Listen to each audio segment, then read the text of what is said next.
Today I'm with Blake. Blake, I haven't seen you in about 2 months, I believe. Last time I saw you, you and your boyfriend were in the hotel room. And then the next day I go to take you food and toiletries and clothes that we had agreed, that I was gonna get you for the next day. But I got to the room and there's nobody there. Not you, not your boyfriend. I call your boyfriend and he doesn't answer. I ended up finding out that you were at the hospital somehow. So take me back to that day that at the hotel room that the Lost in Phoenix community was able to get you. What happened? Basically, I was in the room and the police show up and they basically arrest me for a medical hold. Something might have reported me, so they were doing something from her. So I'm not really sure. But they took me to like a behavioral health place to get checked, and from there, they only kept me there like less than a night and transferred me to a hospital. And at the hospital,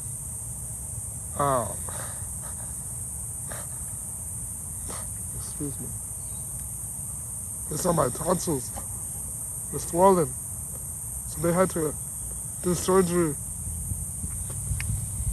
They had to do surgery on my tonsils, cut them out, and they had to cut the back area of my throat. So they put this tube in, it's called a trach.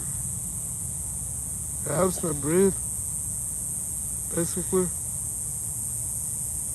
And it makes things a little more difficult for me. Well, just slower than usual. So your aunt, I think she filed a petition with the state of Arizona to place a medical hold on you, and basically the police forced you to get medical treatment. Is that kind of how it went? Yeah, so they just transferred me to the hospital, and it's only for like 1 or 2 days. It's to see where my behavior is, where my mental state, if I'm able to, if I'm aware, basically. So you were in the hospital, and then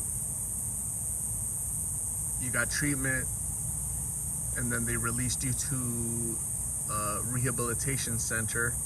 Yes. But that rehabilitation center is very far. It's far. Very far. So you called me and you said, "Hey, can you come pick me up?"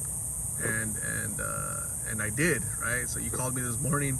I wasn't expecting your call, but you have my information and you contacted me and you asked me for a ride, and I said, absolutely, I'll try to help you out as much as I can.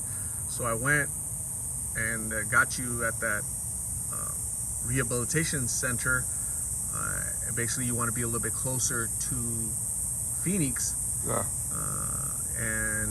And that's where I'm gonna take you now, to a new rehabilitation center that's a little bit closer to me in Phoenix, right? Yes.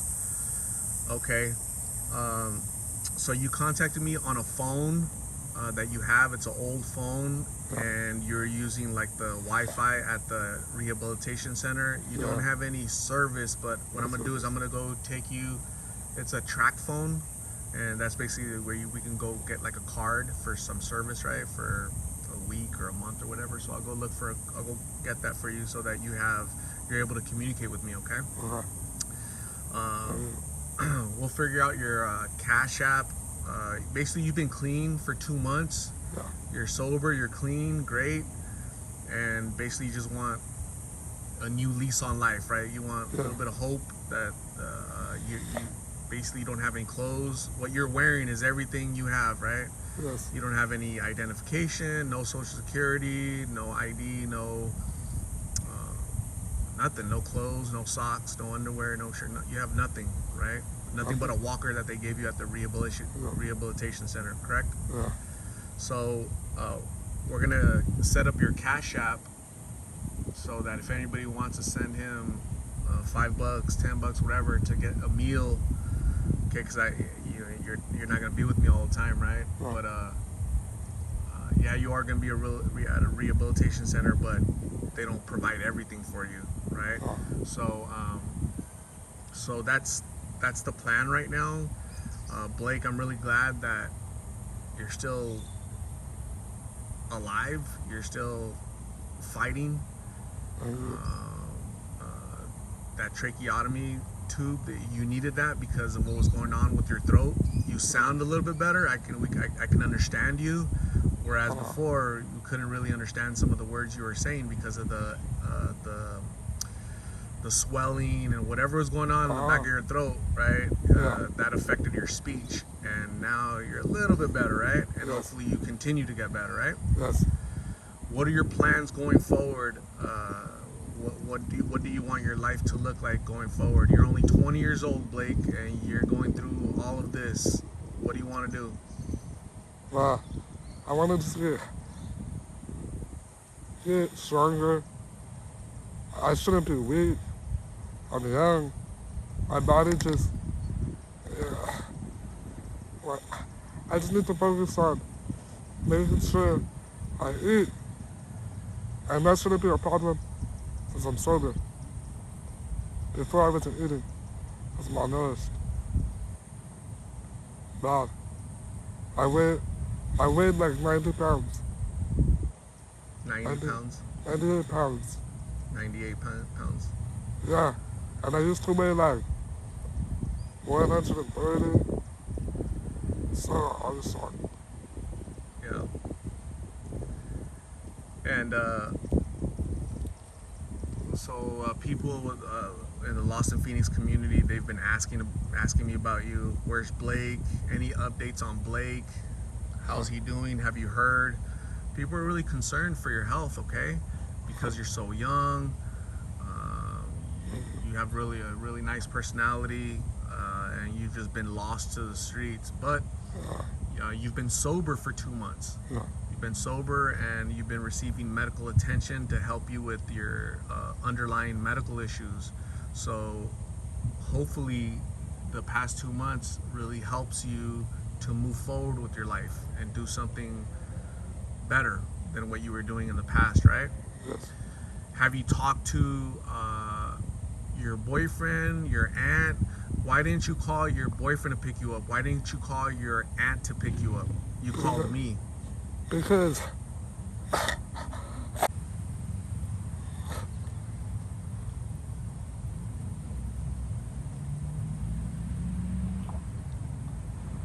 yes, because they don't want nothing to do with me. They said that if I'm not in a facility, they said if I'm not in a facility, basically they don't want nothing to do with me. That's why I didn't call them. Please, they just don't understand, in my opinion. And why are you so opposed to being in a facility? I'm not that. I don't. It's just not what I want. It's just I want to just be at peace with myself and not have to deal with every day sitting there in the bed, literally doing nothing, sitting there in the bed. It sucks. You told me earlier that you didn't like being bedridden. Basically, just in a bed. They have you in a bed, just laying there all day. That's one of the biggest factors for you, that you don't like being in a center, right? In the hospital or whatever, right? So you know what? I really appreciate you calling me though, because I'm gonna try to help you as much as possible, whether that's a ride or food or clothes or or whatever I need to do to try to help you. Okay, a room. The Lost in Phoenix community is 68,000 people strong that care about you and what happens to you. Okay, so thank you for thinking about us, that we can try to help this time around again. Okay. Thank you for helping. Absolutely. So right now, I'm gonna go drop you off at the rehabilitation center. They'll let you know. I don't know how long you'll be there for, but you have my information. You can call me, and then we can go from there. Okay. Okay. So thank you again for calling me, and letting me and the Lost in Phoenix community know how you're doing, how you're feeling, and what your plans are. Okay. So we'll continue to try to help you, Blake, as much as possible. Okay. Okay. And so again, thank you for trusting me, and we'll just go from there. Okay. Okay. Thank you, Blake. Thank you.